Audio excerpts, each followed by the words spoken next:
മുൻമന്ത്രി കെ.സി. ജോസഫിന്റെ മകനെതിരെ മർദ്ദന പരാതിയുമായി ഡ്രൈവർ.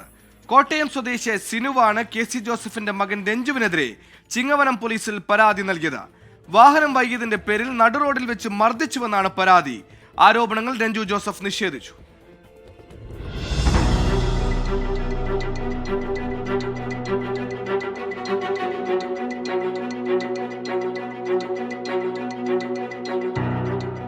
കഴിഞ്ഞ 12-ാം തീയതിയാണ് കേസിനാസ്പദമായ സംഭവം ഉണ്ടായത്.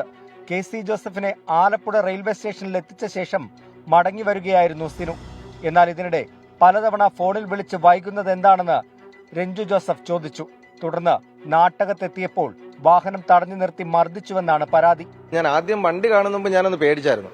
വണ്ടി എന്നെ നേരെ കൊണ്ടുവന്ന് വിലങ്ങി നിർത്തിയിട്ട് വണ്ടി നിന്ന ഇതിൽ തന്നെ പെട്ടെന്ന് സ്പീഡ് ഡോറ് അടച്ച് വന്ന് എൻ്റെ അടുത്ത് വന്നിട്ട് ഫോണിങ്ങടെന്ന് പറഞ്ഞ് ഭയങ്കരമായിട്ട് എന്നെ ഫോൺ പിടിച്ച് മേടിച്ച് ഇത് ചെയ്തിട്ട് എൻ്റെ തലയ്ക്ക് ഇങ്ങനെ പിടിച്ചിട്ട് വണ്ടിയിലോട്ട് പിടിച്ച് എനിക്ക് ഞാൻ ഡോർ തുറന്ന് ഇറങ്ങാനും എനിക്ക് പറ്റി. ഞാൻ മിണ്ടി പോയത് തീർത്തളവെന്നൊക്കെ പറഞ്ഞ് ഭയങ്കര ഭീഷണിയായിരുന്നു പുള്ളി എന്നെ അവിടെ.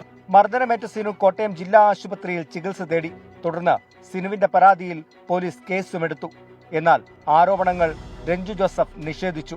യാത്രയ്ക്ക് പതിവിലും കൂടുതൽ സമയമെടുത്ത സിനുവിനെ ചോദ്യം ചെയ്യുക മാത്രമാണ് ചെയ്തതെന്നാണ് രഞ്ജുവിന്റെ വിശദീകരണം. സംഭവത്തിൽ ചിങ്ങവനം പോലീസ് വിശദമായ അന്വേഷണം ആരംഭിച്ചു. 24 കോട്ടയം.